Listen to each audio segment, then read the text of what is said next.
What's up, guys? Welcome back to another episode of the BlockHash Podcast, your number one source for all that is happening across the emerging tech space. Be sure to like, comment, and subscribe wherever you listen to or watch the show.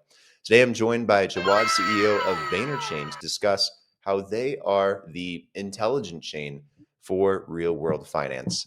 We're going to learn more about Vanar today and what they're up to here in 2025 and what they're primarily working on. Jawad himself is here. Jawad, welcome to the show. Pleasure to have you on. How you doing? Yeah, great. Thanks for having me. Likewise, pleasure's all mine. To kick it off, would love to learn a little bit more about yourself and your background. Maybe you can tell us a bit about your story. Um, Everyone in the space has a very interesting story when it comes to how they got into Web3, given how young of an industry it is. So would love to know, what's your background, what kind of drove you into this space, and what inspired you? Sure. I'm probably one of the older guys in crypto, but the thing is, the main thing that differentiates me, I guess, is that I love tech, always have. So I started building my own businesses when I was like 23 years old. I only worked for about a year, I think, before I moved out. And I worked in technology, and I was always interested in what's next. So back when it was like PC systems, I ended up working in kidnap and ransom and anti-terrorism systems. Then when they deregulated power in Europe, I ended up creating like more advanced multi-server systems. Then when things moved to mobile, I made one of the first CRMs before Salesforce that got acquired. And then when things moved across to mobile, I was always there, but always like a year, 1.5 years, 2 years before, because it was always really interesting what was going to happen next. Even when VR came out, I was like there. I set up a VR game studio, and like we were experimenting with VR and seeing what we could do with that. And so when you sort of saw what was happening in blockchain and how it could be linked to all of these legacy technologies, I could like see a gap in that what we could do in terms of digital assets and then what we could do with a blockchain. So where we started was that I'm out here in Dubai, and Dubai is like the place for crypto. Everything that's new happens here first. And the government encourage it. Even when it comes to regulation, everything else that happens there first. And I was here doing a pivot of a company here from like book to mobile, and we did a big exit off the back of that. And then I came from that exit and thought, okay, let's set up a Web3 company. And we think the areas that are going to have some growth are going to be like NFTs and metaverse. And that was back in 2018 when no one knew anything about metaverse or NFTs. What are they? It's completely futile. But like the way I looked at it was that everything that you had, you owned. Then we moved to like a hybrid digital era where you own nothing and you sucked everything down a straw. And NFTs and digital assets brought that back to you so you could own something again which had value and could trade. And it was enabled by the blockchain. So we went ahead and we created this company called Virtua, myself and my co-founder Gary Bracey at the time. And we set this company up, and then we ended up being in the belly of the beast. That when NFTs went absolutely ballistic, we were just right there. And rather than work on scribbles on paper, we actually leveraged all our connections, and we were like working with Legendary Pictures, Paramount. When Godzilla versus Kong came out, we had all the CGI footage of the movie before it came out, and we're making NFTs from it. So we were right there in the space. And when we had our token, it did very well in Binance, and the whole company grew really well. And as we did more and more partnerships, the thing that we kept on hitting a wall on was that whole integration piece. Because like our background is like we got a very diverse set of people. We're spread around the world, and lots of good inputs. But like we were finding that when you came to deploying this tech into a corporate, digital assets, let's say Red Bull wanted to do something or another brand wanted to do something, it's like, fine, we've got our metadata, we understand what this is. Now, what's a blockchain? How do we get onto the blockchain? How do we integrate it? How do we sell it? How do we provide copyright issues? The list went on. And the more we worked in this area, the more we realized that we can't find a blockchain that ticks all of these corporate boxes because we're talking to everyone. We're on the Stephen Colbert show, we're talking to Disney, Universal, all of these guys, and they had the same pain points that happened all the time, which were like, it's hard to integrate. Gas fees are always going to kill us. We need a business where we understand the business model and we can understand our profit. And we need to be green because all the legislation in the world is focused on that right now. So, all of those things are things we kept on hitting a wall on. So then we took Virtua and we made it a sub brand, and then we launched our chain, which is Vanar Chain. So we did that like over 1.5 years ago, and we got this brand new blockchain out the gates. And that has been like my journey, but working all the way through tech. But every time it's been like, what's coming next? And like what we see, what's next is a massive disruption in the market from top to toe with AI. So like even when we created our blockchain at that time, we had people working on AI tools, AI technologies. So we did the first phase, which dealt with all the normal problems, and then we were thinking, okay, now we need to have something which is the future. And to me, that's what keeps me interested personally. Crypto is a game which is hard, and it's 1 year feels like 100 years, and it's constantly changing. But the thing that's exciting is the tech and the rate of speed and evolution. And now all of a sudden, I think we're going to see a bunch of conversion. And so, at a personal level, as a technologist and an entrepreneur, for me, that's the exciting part. And a lot of our key team are like that as well. They do it for the fun, and we really do enjoy what we do. No, it's pretty crazy how fast this space turns over and innovates on a yearly basis, let alone a monthly, a weekly, and a daily basis. And I know this from experience because I talk to a lot of people like yourself, a lot of founders, a lot of startups, a lot of projects in the space, investors, developers from all different sides of the spectrum. So I really understand Web3 inside and out, especially like what's kind of coming down the line on the conveyor belt. And it's just amazing to me how there's a new innovation after innovation after innovation. And it really does like feel like 1 year is like a decade in this space. But it's cool because, out of that boiling pot can come so many different wonderful things. I think the only issue is it's led to so much proliferation of chains in this space and everyone wanting to have their own iteration, their own version, their own chain that's based on a certain niche or a certain sector. And while all that's great, there's like so much out there. I think it's actually kind of diluted the space a little bit in a very poor way. And you mentioned something about AI, and I think it's very true that it's a disruptor right now in a very good way, but it's, disruptors force things to change. And while I think AI is a great married couple to blockchain as a technology and they can do wonders together side by side, not a lot of chains are kind of built and structured to be AI focused or to adopt AI based applications or use cases. And I think that's something where maybe Vanar Chain comes in and makes it a little bit unique and special, is that it is kind of got that foundation there. And so I wanted to ask, kind of what is your guys' goal and mission when it comes to Vayner? And how did you guys kind of build out this AI native first chain? Yeah, the first thing is going back to one of the things that you said, that in this technology, in this whole area of Web3, everyone's come out with all of these different chains. And like, we talk about everything evolving. This technology, this whole area of technology is sort of driven more by money and what people can make and speculation more than the utility of what you can build. So you've got all of these, remember, this is, take with a pinch of salt, this is all my opinion. Because like all of these corporates, they're sitting at the side watching what's been going on in Web3 and not heavily adopting, because of the very fact that the utility that people actually want is sometimes not aligned with what people think will make the most money for a token pump. And so what ends up happening is that you have some great tech, and some of that tech is sort of like doesn't succeed because of the fact that the retail market doesn't think it can make any money. And then you've got some products that are doing really well, which is fundamentally garbage tech as well. So Web3 is without one of those things where some of the things that are the most well known are not necessarily the best technologies. And because of the way that it works, and because they haven't addressed some of the core utilities and problems, it's not adopted by the enterprise. And look, it doesn't matter how big crypto is, it's this compared to the rest of the world. This needs to move there. And like when we're in Web3, we talk about, we're Web3 and that's Web2. You know what? It was PC, then it was web, and then it was mobile. But you know what? It's all one web. It's all one tech. Web3 is just another tech, and it's going to be integrated into everything else. So when we talk about Vayner and we talk about the USPs and what it can do, we're looking at creating an infrastructure chain which is enterprise grade, but it can be used for absolutely anything. We've got to be able to deal with volumes of transactions. We need to be fast.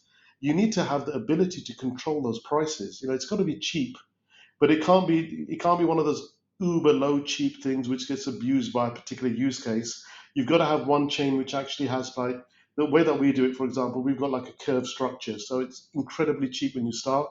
If you really one dApp hammers and hammers a chain, then it can just go into a pricing band, which is still cheap, but allows companies to control the costs of their product. So when we built this, we dealt with some of the typical blockchain stuff, which is make it fast, have a fixed gas price. We partnered with Google. We're one of the few partners with Google, as opposed to just, oh, we use Google Cloud. We have a global partnership with Google. And so we get to use their optimized network and the green data centers for, and we do the same deals with our validators so that they basically use green tech. So we can actually say it's green, we're not planting a tree. And we also focused on things like having very low latency and being able to do with large transactions. So that's a chain part. But that chain part is actually going to be the same for other blockchains. You know, they basically have the same utility. So that's why I think the market's going to shake down to just a few blockchains because in our market we tend to drink our own Kool-Aid and we think we're so great, but actually it's going to be down to are you adopted? And so if you're adopted, then what will end up happening is that your chain will fly. And I think certain chains are going to do really, really well and certain aren't. So when I talk about Vanar, I talk about Vanar Chain and Vanar technology. Now it's a bit wider. So you have the chain here, but then you also have the technology stack that actually provides utility to Web3 alongside the chain. The chain sort of being a component. Because what does a chain do? It just allows you to have a transaction, have that trust, but like, what are you trusting? Do you actually have metadata? Do you have the whole document in the chain? Do you actually have all your metadata in the chain? No, they're all semi-decentralized and all over the place. You know, like, so we talk about NFTs, and some of the NFTs, yes, they're on IPFS, they're on Arweave, and there's an equal amount sitting in S3 buckets. You know, so we saw that with Nike or something recently, where like all the NFTs just disappeared. You know, so at the end of the day, a blockchain itself needs to have key utility, and that's what we're doing with Vanar Chain. It's like it's got to have the ability to store data, proper data inside the chain itself, and that's where you can leverage AI to make sure that happens. So if you have got, like, let's say a PDF, like one of the things I spoke about recently when we launched Neutron was that everyone talks about compressing files, but are you interested in the filing cabinet or are you interested in the information inside it? So it's information inside it which is what's important. What's the pictures, what's the images, what's the text? And if you can put that on chain and you can actually prove that it's correct according to the original document, you now have a blockchain transaction where you can do a lot more with it because the data is embedded in the blockchain record itself as opposed to being somewhere else. And that can open up a multitude of use cases. So when we talk about Vanar Chain and USPs, that's one of the key USPs that we've now introduced using an AI-ready technology. Well, it's an AI technology which is taking the semantic knowledge and information from a file, embedding it in a blockchain, and then allowing it to come out in a provable way so you can instantly process that information. Now you can imagine for dApps, RWAs, financial, medical, NFTs, all of that information is now in one place. Right now, our blockchain is over here, and everything else is all over here, and we're still calling it decentralized, but it's not. And now AI is going to allow us to do that. So Neutron is one of the techs which is built into this, along with our very own AI, which is connected into it, that allow you to query the chain. So you can actually natural language talk to the chain and get answers like, I've invested in an RWA. Let me connect my wallet, and here's my token. And it goes, oh, okay, so you did you this is a gold token from a gold mine in Zambia, and yes, it's been on a truck. This was a title deed, and now it's in a bonded warehouse in 3 days. And yeah, you can collect your gold, or burn your gold, or sell your gold, and it can just do that by knowing where the token lives. Now that's the sort of stuff that you need, and you can do with a chain in AI. But right now, our chains are dumb, and we've made the chain intelligent by layering all of this stuff in. Yeah, I think Neutron is very interesting in terms of how maybe it can solve some of these challenges with things like scalability, things that are plaguing other chains essentially, and the benefits of being able to compress that data for provable logic and for AI, I think is something that's really important that I think is kind of overlooked given this push towards AI.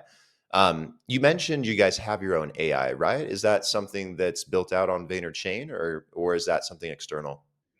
No, it's something that's built out with Vanar Chain. We've got different flavors of it because we work very closely with Google. We actually can use elements of their system, but we've also got our own one, which is it's one of the things on our roadmap that eventually will get launched. We're focusing on Neutron first, but right now we have our own on-chain AI, which is being used, and it actually gets used internally for the things that we do on our chain. Even our validators, we call them AI validators because we do AI optimization at the validator level, because effectively a lot of the congestion you get on chain, a lot of the scalability issues you have are down to not being able to understand and predict the logic of actually what's going to happen on your blockchain.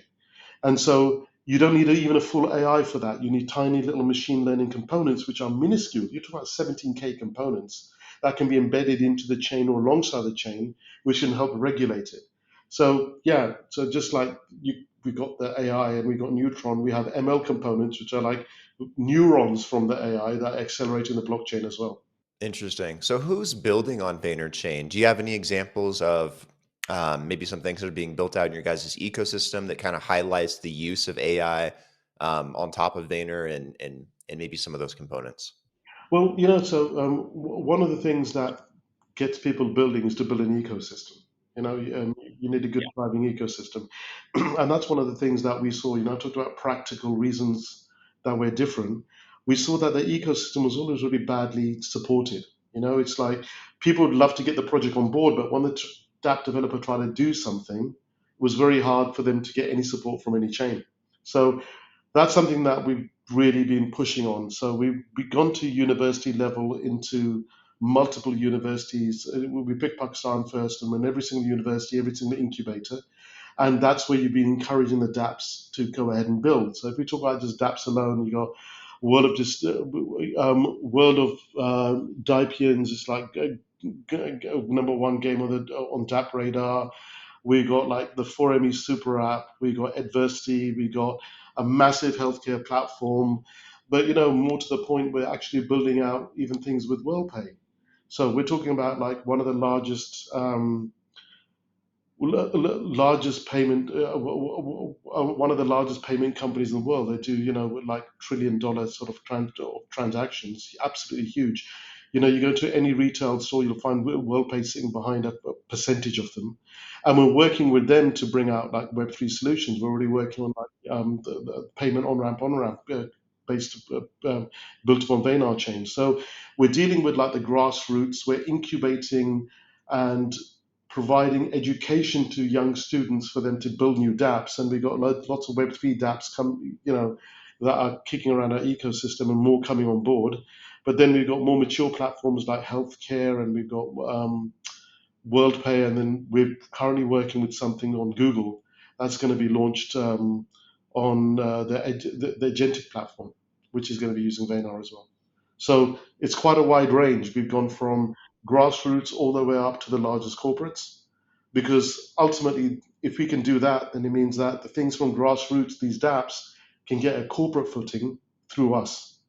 And by the same token, those corporates will end up having an ecosystem that we can dig into, that we can suggest more dApps for our ecosystem to build.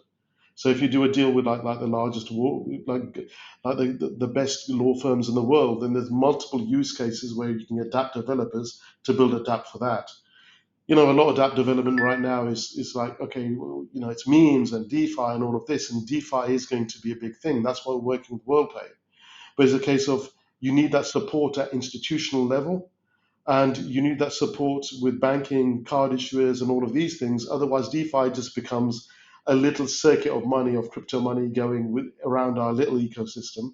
But we want loads more money to come in and lots of money to go out. And for that, you need that regulation, and you need those big boys to be playing with you as well to enable these things. Otherwise, DeFi, all these dApps will just be that money just going in a little washing machine, going around in circles.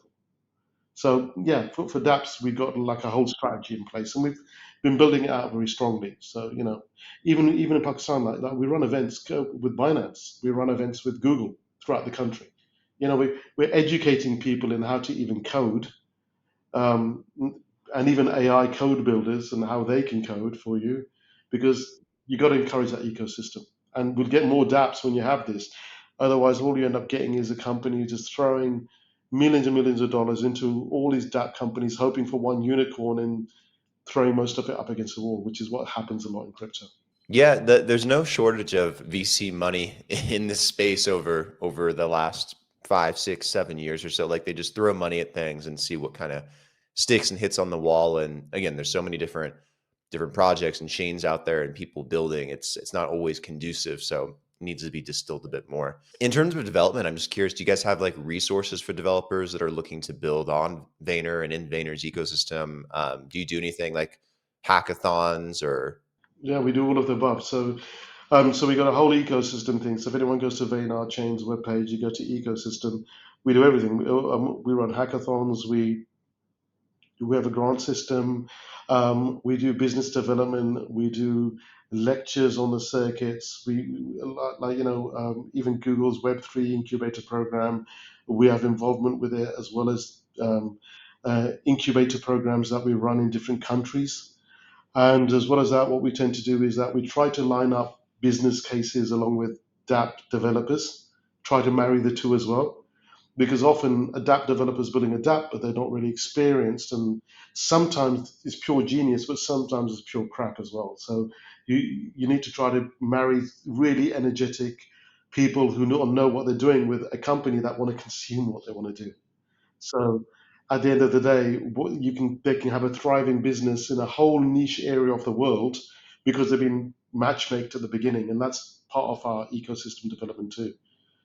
Otherwise, you just end up getting people just building off the back of grants on something which is patently not going to do anything. absolutely, absolutely.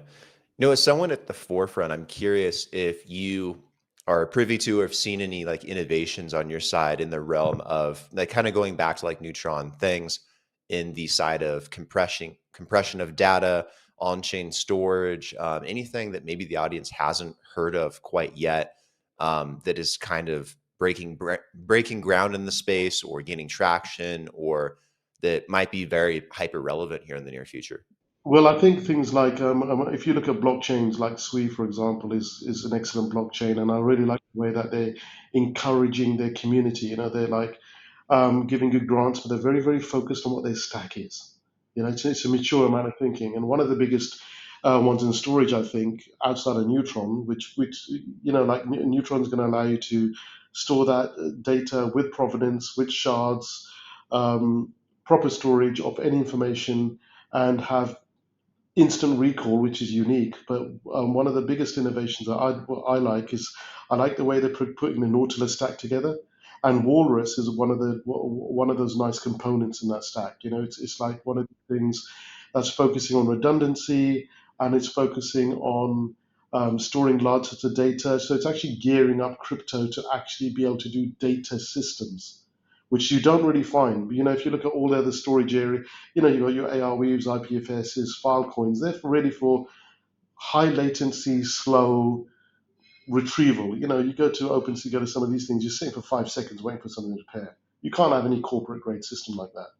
So something like Walrus is an innovation, and something like Neutron is also an innovation in the market, because you've got to get to low latency systems for them to be usable for the end consumer across the board, because it's all driven by utility. No one cares about the tech. No one cares about, you've got something whizzy bang amazing. They just want it to work. You pick up your iPhone, and everything underneath that has changed. All the tech has changed, including the software, but it does the same thing. And as a user, you're using it because it's the tech, it's the utility that you care about. You don't care about what's under the hood. So, like, when it comes to things like that, they have to be driven by a technology platform, and that's why things like Walrus, and the Nautilus platform, the entire ecosystem, I think is very clever. And like what we got going on with ours, I think that's also very relevant, and it's going to be very important. And especially with what we're doing, Vanar Chain, Neutron, and Kaon, and all of these things, we are going to really be pushing them across multi-chain. Because, like, at the end of the day, if you're like a chain which has got this much user base, you're only an island, right? And if you've got the best store, and if it's on Mars, no one knows where you are. So we're actually been focusing to try to connect everything together. So Neutron, we're going to make available to every blockchain, you know. Kaon will make available to every blockchain. If it's an EVM or any blockchain that can even store this much data, we'll show them how they can compress entire 6 gigabyte documents into something which is this small and allow that to be queryable. So, watch this spaces, watch us, of course. But like Sweet, I think one of the most progressive blockchains you can see. That would, if there is a crypto autumn or something happens, to me that'd be the other one to watch. I want to ask you also about, because I think this is something that's been a big issue in the space, and it's consumer usability, UI, UX, being able to know what to do and what button to push and why they should use it in the first place. Obviously, there's great tech and great innovation, and it's happening every single day, like we mentioned earlier. But there seems to still be this huge disconnect between the average user or consumer and what we're doing in the space. And I think a lot of it just stems from it's not available to them on their phone. It's not easily understandable, or there's too many steps in between. You shouldn't have to bridge this and connect that and have this wallet and also swap this and have it, wrapped in that. And it's like, fine for me, fine for you. I'm sure that's fine. I mean, we can figure it out, but for the average person, it's like, it's a huge turnoff. Like, Google is incredibly complex underneath the hood, but at the end of the day, it's a query and it works and it happens in a millisecond for everybody. Um, and that's kind of how the space needs to evolve, I think. I'm just curious your thoughts if you've pondered this a little bit. Yeah, no, for sure. I mean, look, at the end of the day, the UX UI experience is diabolical in Web3. Like I was on a talk recently with the CEO of Trust Wallet, and you know, there's an app, nice and easy to use, right? Sits on your mobile phone, and it's their focus is simplicity. At the end of the day, it's like remove the number of clicks you need to do things. But sort of like the chicken and egg situation you sort of have a bit with crypto is because of the very nature of the fact that you've got that security, you have to sign those transactions. Now, if you go ahead and hand that off to something else, you're sort of giving that control back to a third party system, right? So these little steps where you've got to do the confirmations are actually the things that you struggle with. And that's where there has to be new types of security that people can trust that can manage these keys. Maybe like you've got your key, but then there's another thing on top of that which requires that, which can control it. It's all going to be AI. Like when you talk about interfaces, yes, they're so bad, but like you're going to find, especially, there's so many tools now. Look at Google Stitch, look at Lovable, look at the way that Claude codes or the way that Gemini codes for you. There's stuff that you can't even imagine that you can knock up an app in like a couple of hours from scratch after watching a few YouTubes. We're going to see a load more, tons more apps coming out. UXs that are much better, that are just going to be AI designed, and the AI design is going to be better than most of us Web3 designers can put together something. So we're going to see, it has been a major problem, but I think with AI, you're going to see so many more dApps, apps that are created like this, that are going to be created by AI systems with the security, probably equivalent security to anything like our devs are sitting in a corner building, with better UI, better design, and better flow. And you're going to end up getting so many new ones coming on the market. The best ones are going to be the ones that the mass market use, because right now, everything's up in the air. Just the speed, it's actually ridiculous. There's projects we saw our developers do that would take 4 months to do that now you can do in 3 days, because you've got like a coder, a system working with a developer that can just code 24 hours a day. And this is unit tested, solid stuff with great UIs. So if that's going to happen, what's going to happen is that, we're used to all of this horrible, horrible UX. Somebody's just going to make better apps that are going to, and there's going to be 10 of them, and users will just start using those. So our market did need to evolve, but all of software is going to have to evolve, not just Web3. Web2, mobile, just the desktop, it's all going to change, because there's going to be so much new competition coming out, all which is, like vibe coded, but with some developer behind it actually orchestrating it properly. I mean, we're using it throughout our business. We've been using AI because we've been working closely with Google. We've had access to, R&D tech that will just make your mind explode. It's crazy stuff. Like, just imagine Someone wants to talk about metaverse. When we were making our metaverse stuff, we were all doing it manually with 3D modelers and Unreal. But then when we looked at the Google stuff, we just stopped. You can feed a Google map to a system and have it create dynamically a 3D world with environments inside, outside, all generated with AI automatically. Why on earth would you do something manually on Unreal? You just wait for that tech and adopt that tech. And so, I just think UX, UI, and software as a whole is going to evolve so fast in the next 2 years. There's going to be so many new products, and a lot of the guys that here are making bad UIs, they won't survive. They'll just be someone else. What do you think about the future of, AI and software, in particular Web3 and this semantic internet that we're moving into?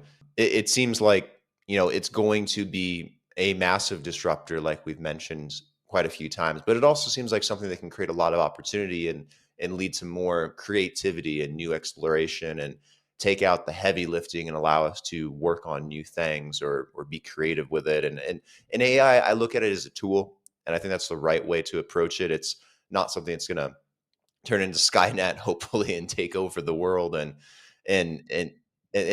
I hope not either. But it's more or less likely going to be something that we work in tandem with in our everyday life, and it's going to eliminate things that are tedious and dumb that we don't need to be spending time on, and hopefully will open up our minds to work on things that are maybe more important or being more creative, being more innovative. At least that's kind of my purview of how I'm looking at the direction of Web3 from an optimistic perspective. But curious what your perspective is, like as we move further into a Web3 world and internet. What does that look like for you? You know what? The thing is that um, blockchain is a perfect solution for AI, because it provides a trust that AI doesn't have. It's AI still suffers hallucinations. The more complicated the system, the more hallucinations you are likely to get. And so one of the things that we built with Neutron is like there's a product coming out, Neutron, which is like a semantic layer of history that an AI can use, which is going to stop those hallucinations. But when you look at AI itself, I mean, we're using it constantly now. Our devs who used to spend months doing stuff, we got like a whole layer of AI masters in our teams while building stuff out at unheard of speeds. It actually just is shocking how quick, how great that software is. So we have stuff. We've got like an array of companies and an array of dApp builders who are knocking out things that really should have taken 3, 4, 5 months. That can be knocked out in a matter of weeks. It's actually crazy how fast it is.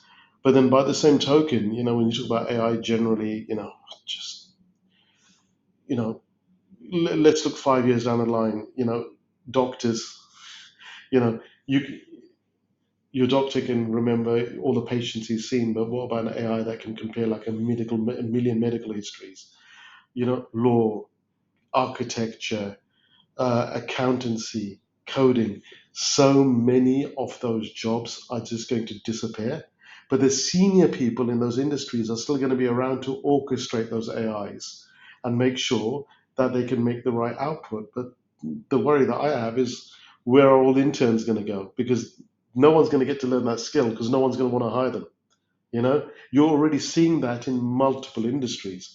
So, in my mind, this is going to be as big as industrial revolution. This is going to be dramatic, the change we're going to see. And I think, we can be optimistic, and it is optimistic from the point of view society will evolve.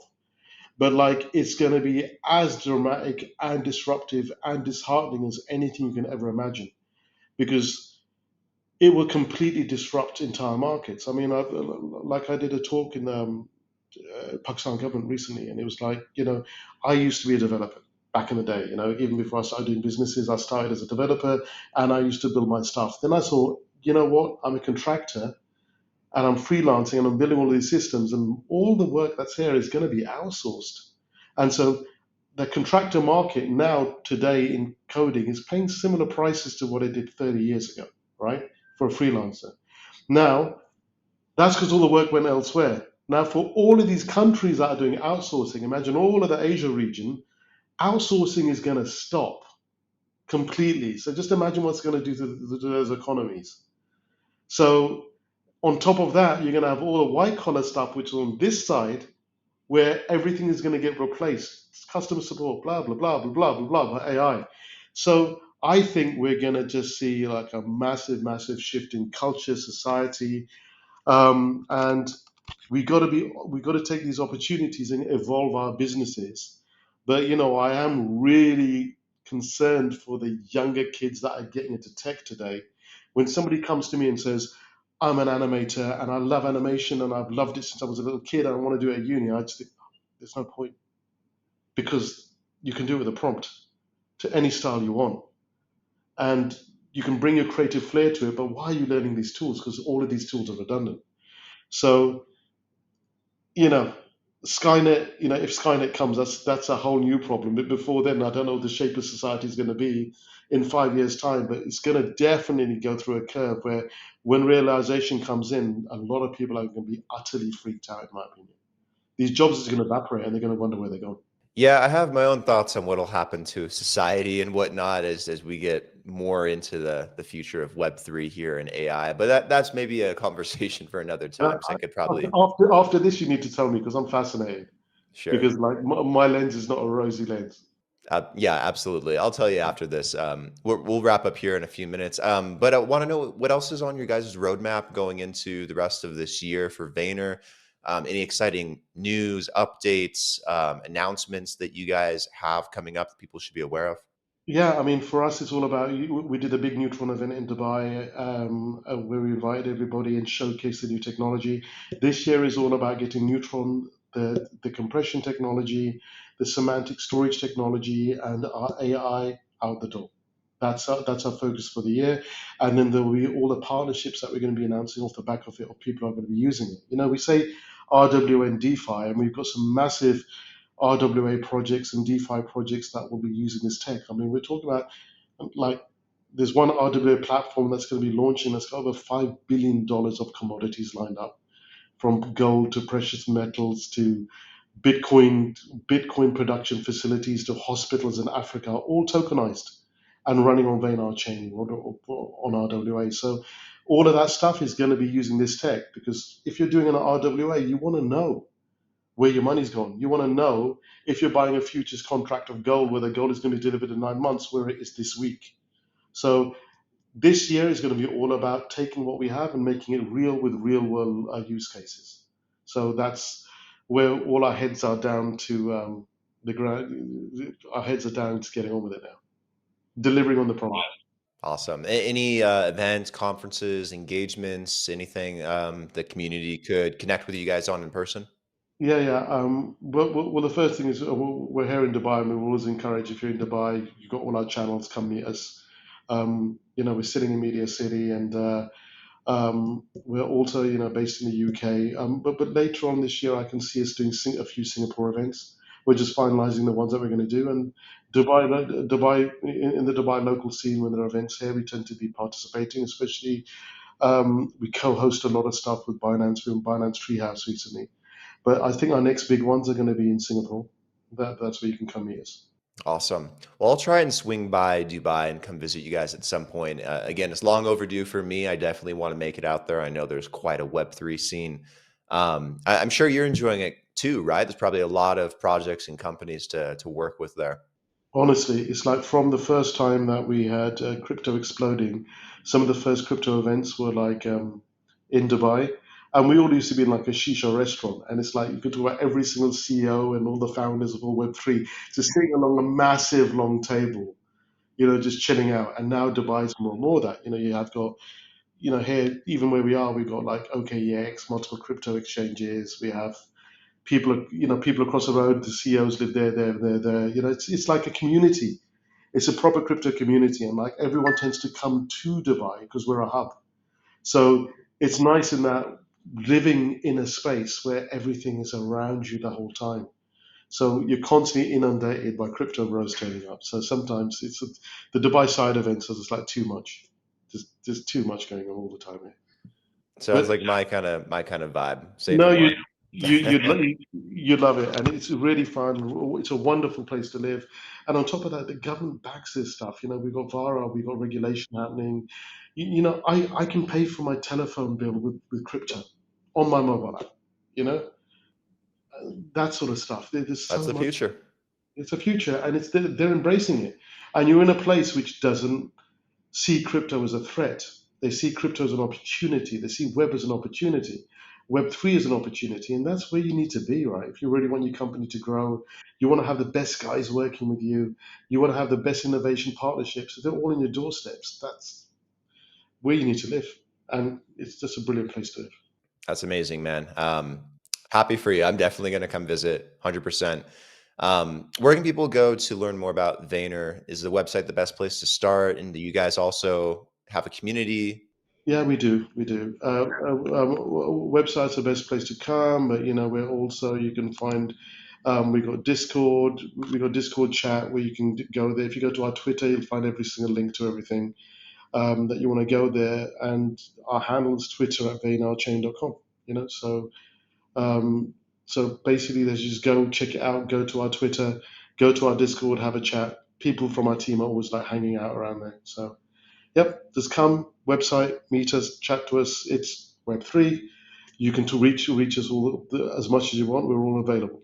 Awesome. Jawad, this has been fantastic. I really enjoyed the conversation with you today and learned a lot about what kind of makes up the ethos here for Vayner Chain, as well as Web3 and where we're kind of headed, and AI's role in that, and Neutron is very fascinating as well, and data compression. And I'm curious, how things continue to develop out. So keep me up to date on everything, and let's definitely do this again sometime soon.